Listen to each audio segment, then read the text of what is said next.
My mother-in-law told my 9-year-old, "If you don't share, don't call me grandma." The first thing my mother-in-law saw that Sunday afternoon was my daughter Poppy walking up the gravel drive in her blue glasses, holding a tin of oatmeal cookies she had baked at 6:30 that morning because she wanted grandma to like her. The second thing she saw, an hour later, was the same little girl standing in the foyer of that big stone house in Charlotte, North Carolina, with both of her hearing aids in her closed fist, asking me in a small voice if we could please just go home now. I'll never forget the sentence Vivienne said to my 9-year-old that day. She said it in front of 2 cousins, one nephew, a sister-in-law, and a Filipino caregiver named Lena, who had served that family for 22 years. She said it with the small, polished smile that women of her generation use the way other women use a knife. She said, "Sweetheart, if you don't share with the boys, you don't get to call me grandma. That is not how this family works." Poppy did not cry. My daughter has not cried in front of strangers since she was 4 years old, which is a thing only the mothers of children with hearing aids will fully understand. She just looked up at her grandmother through those blue plastic frames the audiologist let her pick out herself, and she pulled both hearing aids out of her ears one at a time, very carefully, the way she had been taught, and she put them in her dress pocket. Then she walked over to the bench by the front door, sat down, and waited for me without a single word. I want you to understand something before I tell you the rest. When a 9-year-old child takes her own hearing aids out in a room full of relatives, she is not throwing a tantrum. She is choosing, in the only language her body has, not to hear what is about to happen next. I drove my daughter home that night through the Blue Ridge fog, and I made her grilled cheese with the crusts cut off, and I let her sleep in my bed. And at 11:47 that night, while she was finally breathing slow against my shoulder, I opened my laptop, and I emailed a 73-year-old estate attorney in Charlotte named Eunice Sutherland a single sentence. I wrote, "Eunice, it's time. Please pull the file." By morning, my mother-in-law had 64 missed calls on my phone. My sister-in-law Margot had sent a 1,400-word email about family unity, and not one single person from that house had called Poppy to apologize. Some doors you don't knock on twice. Some grandmothers you don't fight to get back. You just stop sending the cookies. Welcome back to Rina Drama Stories, where the quietest woman in the room is usually the one already holding the deed. If you believe a child's dignity is worth more than a country club Christmas card list, you are in the right place. Drop a comment, hit subscribe, and stay close. The part Vivienne found out 3 weeks later, in front of her own attorney, is something I still cannot quite believe she did not see coming. Let me back up, because that Sunday in Charlotte didn't come out of nowhere. It came out of 9 years of small, careful neglect, 2 years of widowhood, and one piece of paper my late husband Ethan signed in a Charlotte conference room in 2018, 11 months before our daughter started kindergarten, which I had honestly almost forgotten about until that night I opened my laptop on a kitchen counter in Asheville. My name is Hannah Brooks Whitlock. I'm 38. I work as a special needs reading specialist at a small public elementary school in Asheville, North Carolina. I make $51,000 a year before taxes. I drive a 2014 Subaru Outback with 168,000 miles on it. And for the last 2 years, since my husband died of a sudden cardiac arrhythmia at 39 years old in our own kitchen, I have been raising our daughter Poppy alone in a small craftsman bungalow on Charlotte Street with hardwood floors that creak in 3 places and a hydrangea bush by the porch that Ethan planted the first summer we moved in. Poppy is 9. She was born with bilateral moderate to severe sensorineural hearing loss. She has worn hearing aids since she was 11 months old. She reads 2 grade levels above where she should. She is shy with strangers and loud with the cat. She has a slight lisp on her S sounds that she is self-conscious about, and a laugh like a screen door slamming open in summer that she is not. She is, in every measurable way, the best thing her father and I ever did. The Whitlocks of Charlotte are a different kind of family. Ethan grew up in a 6,400 square foot stone house in Myers Park with a circular drive, a dressage stable his mother no longer used, and a Christmas card mailing list of 312 names. His father, Robert, was an orthopedic surgeon who died of pancreatic cancer in 2017.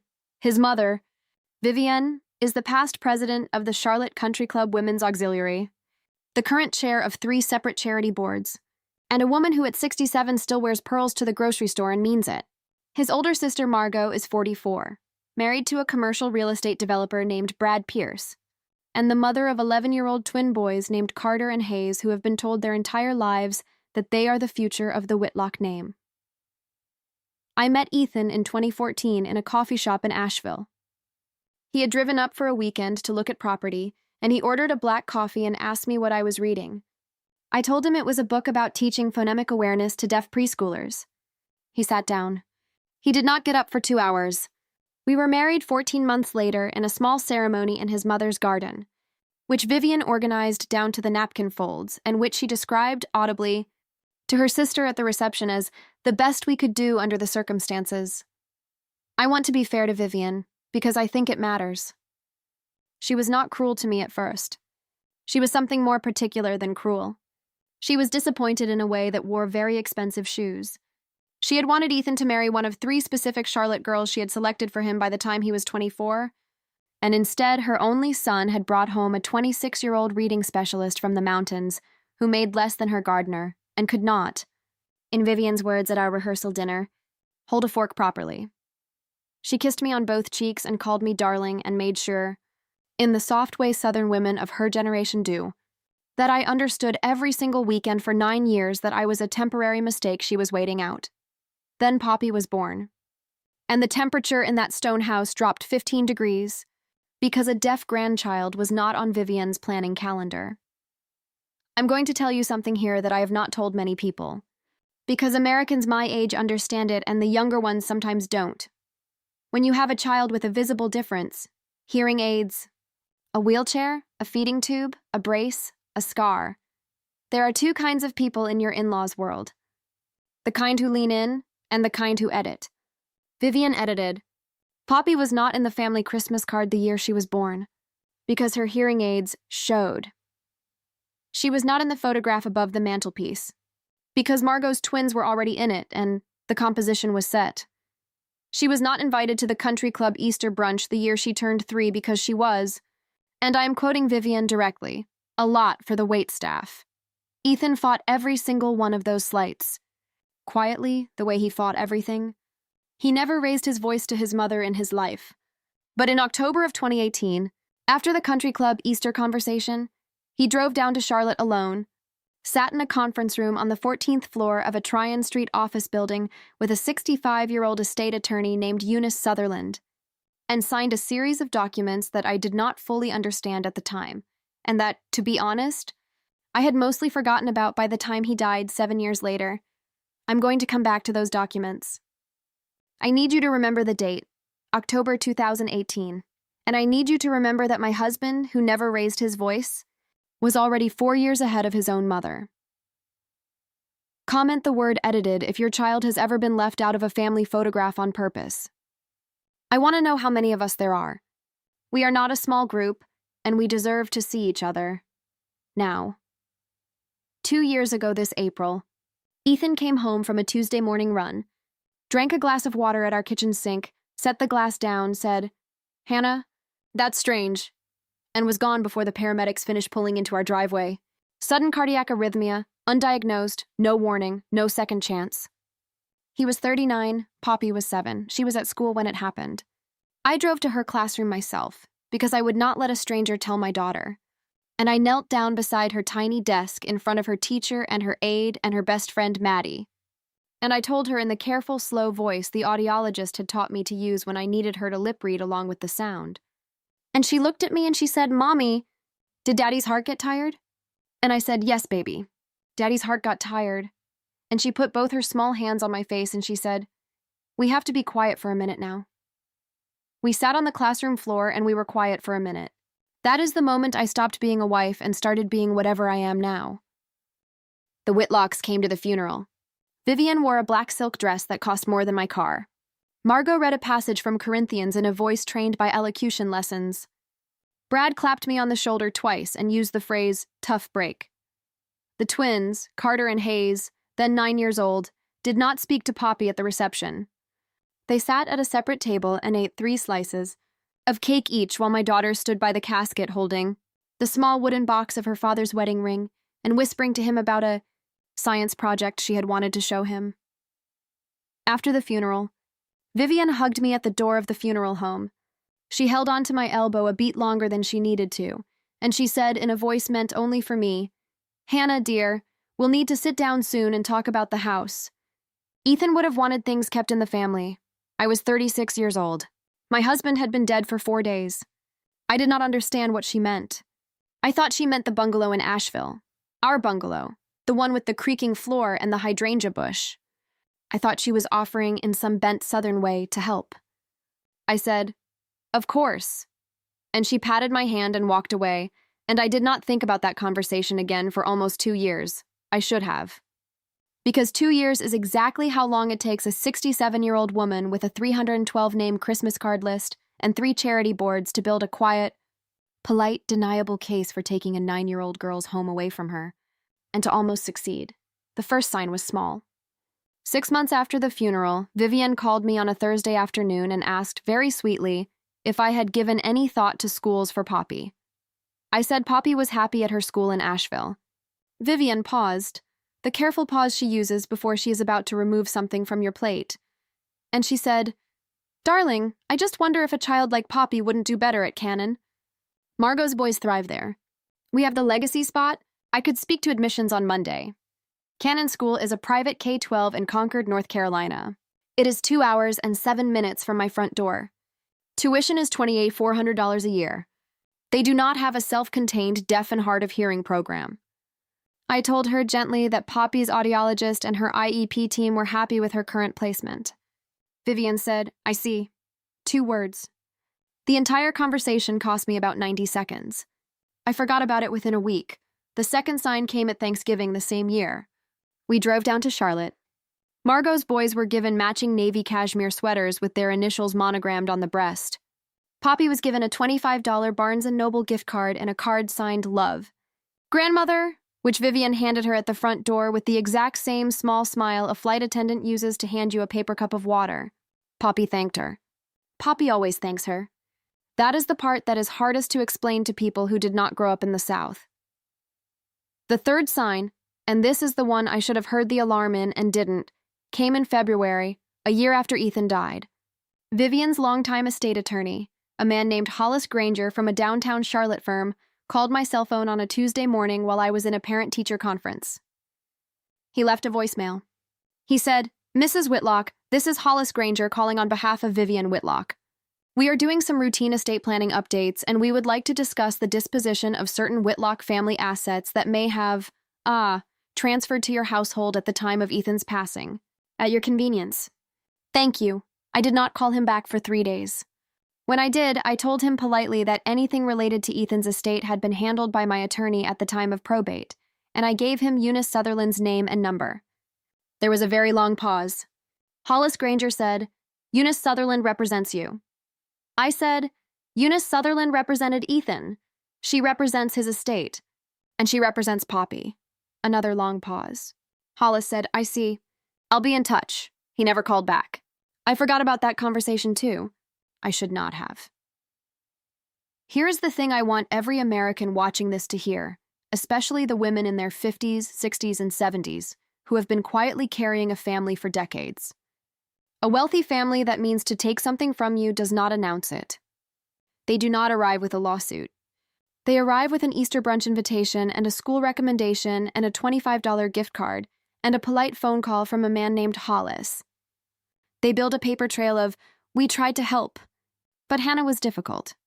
And then when the moment is right, when a 9-year-old child says the wrong thing at the wrong Sunday lunch, they spring the trap they have been preparing in plain sight for 2 years, which brings me to the Sunday afternoon I started this story with. 3 weeks ago, the first Sunday in May, Vivian had called on a Wednesday and invited Poppy and me to a small family Sunday lunch in Charlotte. She said the words "small family" twice. She said Margot and the boys would be there. She said Lena was making her famous chicken and rice. She said in a slightly softer voice, "Hannah, dear, I think it's time we made more of an effort. For Ethan. For Ethan.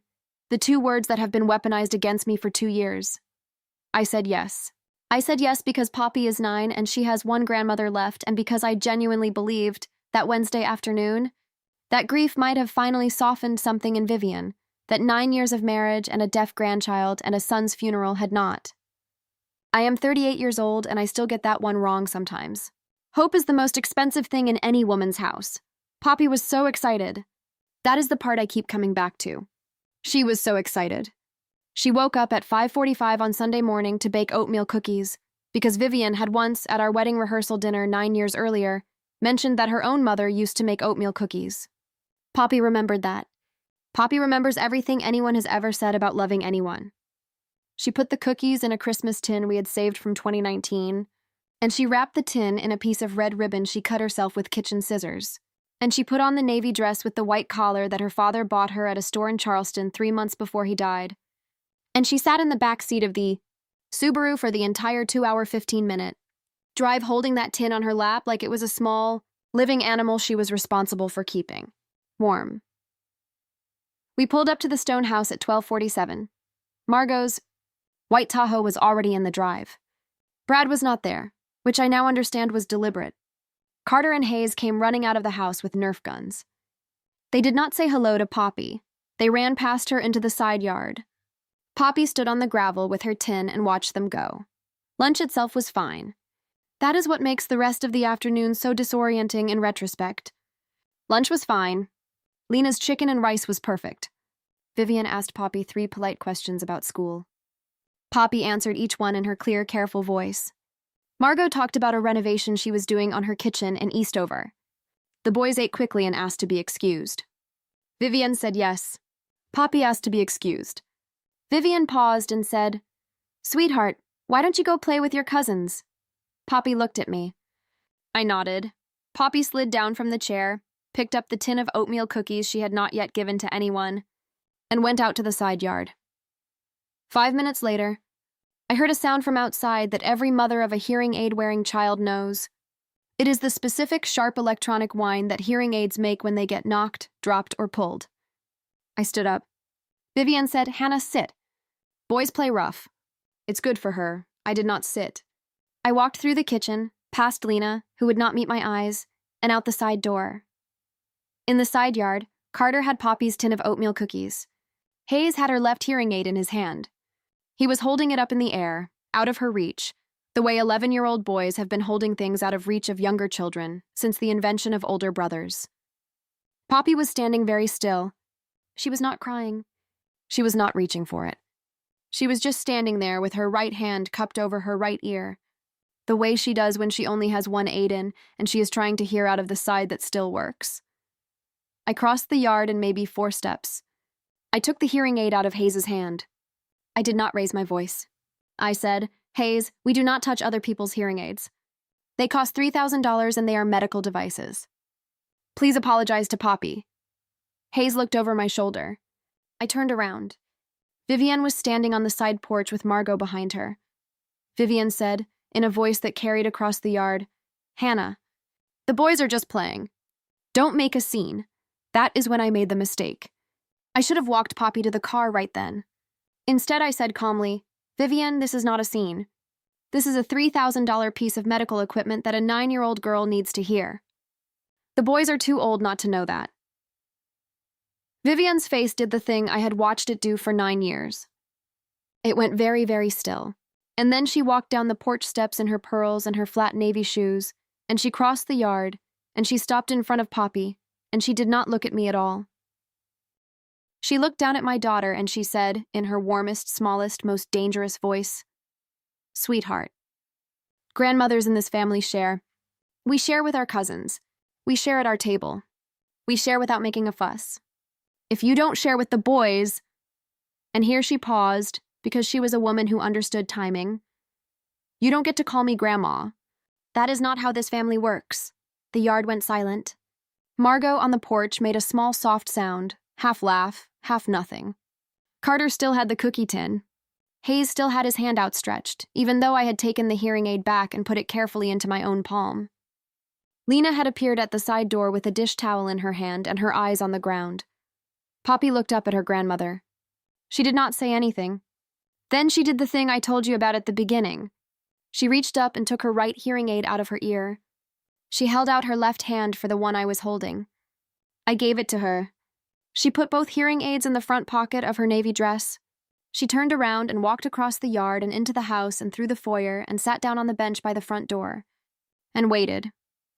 I knelt down in the gravel and I picked up the cookie tin that Carter had dropped. And I walked back to the porch and I handed it to Vivian. The lid had come off. The cookies were spilled across the gravel, broken. I said, "These were for you. Poppy made them at 6:30 this morning." Vivian looked at the tin. She did not take it. I set the tin down on the porch step. I went into the house. I knelt down in front of my daughter on the bench in the foyer under a portrait of her grandfather Robert, and I said, "Pop, do you want to go home?" She nodded once. I said, "Okay, we're going home." Vivian and Margot were standing in the foyer behind me. I did not turn around. I said, with my back to them, "Vivian, I'd like you to know that you just told a 9-year-old child who lost her father 2 years ago that your love for her is conditional. I want you to think about that tonight. Goodbye." I picked up Poppy's hand and we walked out the front door. And we got in the Subaru and we drove home, in the car. Somewhere outside Hickory, Poppy spoke for the first time. She said very quietly, "Mommy, I don't think Grandma likes me anymore." I want every person watching this who has ever heard those 9 words come out of a child's mouth to know that I am very sorry. And you are not alone, and the only correct response. The only one is the truth. I said, "Pop, Grandma's heart is too small for you. That is not your fault. That is hers.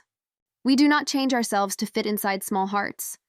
We find bigger ones." She thought about that for a long time. Then she said, "Daddy had a big heart." And I said, "Yes, baby. Daddy had a big heart."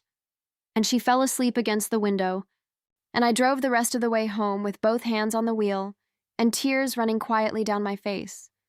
The way I do not let myself cry in front of her, because I am her mother and that is part of the job. We got home at 8:14. I made her grilled cheese with the crust cut off. I let her sleep in my bed. And at 11:47 p.m., while Poppy was finally breathing slow and deep against my shoulder, I slid out from under her, and I sat down at the kitchen counter in Ethan's old college sweatshirt. And I opened my laptop. I typed an email to Eunice Sutherland. I wrote, "Eunice, it's time. Please pull the file." I attached one photo I had taken with my phone of the cookies spilled across the gravel. Eunice answered at 6:14 the next morning. She wrote back exactly 4 words. "Hannah, I'm on it. Now I have to tell you about the file." Because the file is the whole story. In October of 2018, when Poppy was 3 years old and Vivian had called her a lot for the waitstaff, Ethan drove down to Charlotte alone. He sat in Eunice Sutherland's office on the 14th floor of a Tryon Street building, and he did 3 things. First, he transferred the deed to our house in Asheville, the small craftsman bungalow on Charlotte Street with the creaking floors and the hydrangea bush, into an irrevocable trust, with our daughter Poppy as the sole beneficiary and me as the trustee. He had purchased that house in cash in 2016 with money from a pre-marriage trust his late father Robert had set up for him in 1995, before he ever met me, before Vivian could touch it. The bungalow had never technically been a marital asset. It had been Ethan's separate property the entire time, and as of October 17, 2018, it was Poppy's separate property, held in trust, untouchable by anyone, including me. Second, he signed a will. The will named me as guardian of Poppy and as executor of his estate. It named Eunice Sutherland as a backup co-trustee of Poppy's trust. It explicitly disinherited his mother, his sister, and her children, in language so specific that Eunice told me later it had taken her 2 drafts to get Ethan to soften the wording, and that she had ultimately failed. Third, and this is the part I need you to remember when I tell you what happened in Hollis Granger's conference room 3 weeks later, Ethan signed a sworn affidavit, witnessed by Eunice and by a notary named Doreen Whitfield who had worked at that firm for 31 years, in which he stated in his own words the reasons for the trust and the will. He named specific incidents: the Christmas card, the country club Easter conversation, a comment Vivian had made at a family lunch in 2017 that I will not repeat on this channel because Poppy might hear it someday, and she does not need to. He named all of it, and he stated in the affidavit that he was making these arrangements because he did not trust his mother, and that he wanted a contemporaneous record of his reasoning so that if his mother ever attempted to challenge any of it after his death, the record would be clear. He died 17 months later. He never told me about any of it. Eunice has told me since that he intended to, She thinks he was waiting until Poppy started kindergarten and the IEP situation stabilized. Instead, his heart got tired in our kitchen on a Tuesday morning, and the file sat in Eunice's office for 2 years, while I, in my widow's grief, did not even know to ask. Vivian, however, did know. Vivian had known since 2018, because Robert had used the same firm, and Hollis Granger had figured out the trust structure within weeks of Ethan's death by pulling public deed records. Vivian had spent 2 years quietly, politely, deniably building a case to claim that Ethan had been unduly influenced by me at the time he set up the trust, and that the bungalow rightfully belonged to the Whitlock family estate and should be redirected to the twins' education trust. She had a 47-page draft complaint sitting in Hollis Granger's office. She was 3 weeks away from filing it. She had been waiting, Eunice told me later, for me to do something, anything, that her lawyer could characterize as evidence of instability or alienation. A raised voice at a family lunch, an angry email, a social media post. Instead, she got a 9-year-old child who took her hearing aids out and waited on a bench by the front door. And she got a mother who walked out without raising her voice. And she got a tin of broken cookies sitting on her porch step on a Sunday afternoon in May. She had nothing. And she did not know yet that she had nothing. But Eunice did.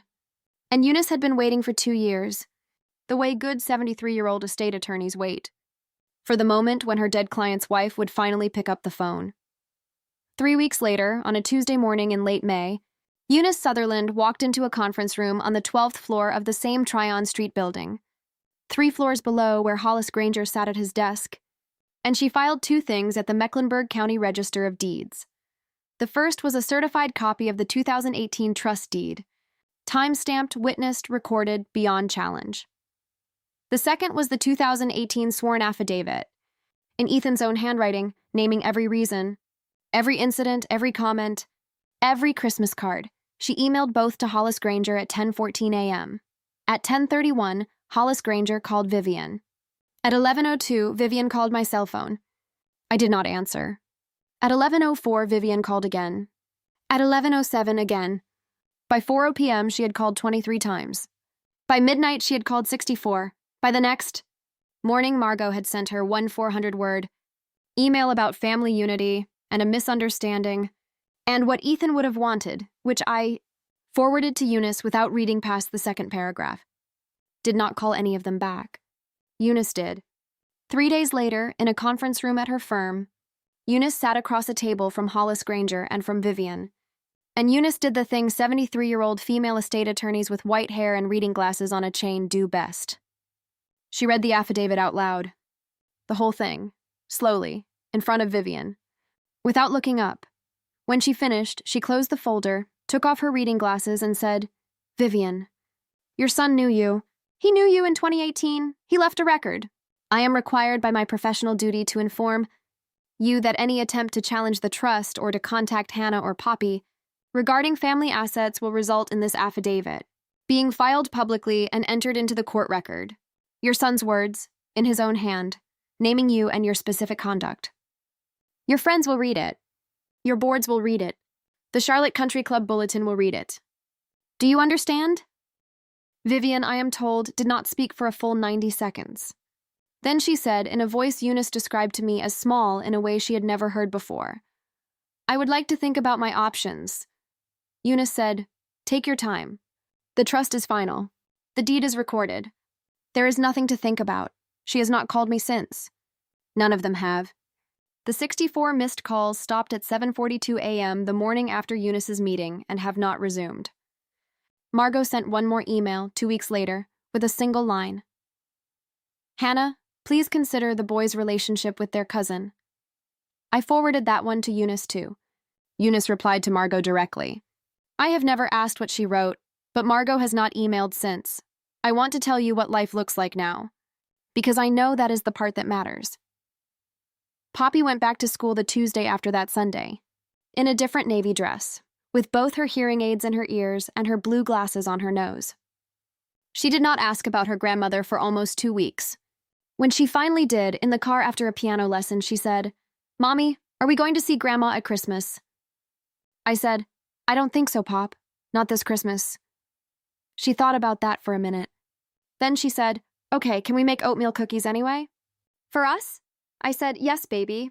We can make as many oatmeal cookies as we want. They are our cookies." She nodded and looked out the window and said very quietly, "Daddy liked oatmeal cookies." That is the kind of sentence a 9-year-old says to herself. Not to you, when she has decided something on the inside that she is not ready to put into words yet. I let her say it to the window. I did not turn the radio on for the rest of the drive home. The bungalow on Charlotte Street is still in Poppy's trust. It will be hers outright on her 25th birthday, by the terms her father wrote in 2018. The hydrangea bush bloomed 2 weeks ago. Blue this year, almost the same blue as Poppy's glasses, which she pointed out to me on the porch on a Saturday morning while she ate cereal in her pajamas. She said, "Mommy, the bush matches my face." I said, "Yes, baby." "It does." She said, "Daddy planted that bush." I said, "Yes, he did." She said, "He knew I was going to have blue glasses." I said, "Pop, I think your daddy knew a lot of things about you before any of us did." She thought about that for a minute. Then she finished her cereal. "I have not spoken to Vivian in 7 weeks. I do not expect to again. I want to tell you something about that, because I know there are women watching this who are going to ask me, in the comments, whether I think I should have given her another chance, whether grandmothers deserve forgiveness, whether family is family. Here is what I have learned, at 38, raising a 9-year-old alone in a craftsman bungalow with a creaking floor and a hydrangea bush. Family is not the people who share your last name. Family is the people who, when your child takes her hearing aids out of her ears and puts them in her pocket, walk over and sit beside her on the bench. Vivian did not walk over. Margot did not walk over. The twins did not walk over. Lena, the caregiver, who has worked for that family for 22 years, sent me a card 3 weeks later with no return address. Inside, in careful handwriting, she had written one line. "Mrs. Whitlock, your daughter is a beautiful child. I am sorry I did not say so at the door. L, I have that card on my refrigerator. It is the only piece of mail from Charlotte I have kept. I want to say one more thing before I let you go tonight. There are women watching this who have a Vivian in their life. A mother-in-law, a stepmother, a sister, an aunt, a coworker, someone who has been editing your child out of family photographs and using gentle voices to do unkind things. And you have been swallowing it for years because you thought that was the price of keeping the peace. I want you to hear me carefully. The peace they are selling you costs your child's dignity. It is not peace, it is rent. And one day your child is going to be 9 years old in a navy dress on a bench in a foyer with both her hearing aids in her pocket, and she is going to ask you in the car on the way home if Grandma still likes her. And on that day you are going to wish you had stopped paying the rent a lot sooner. You don't have to make a scene. You don't have to raise your voice. You don't have to send 23 voicemails or write a 1,400-word email about family unity.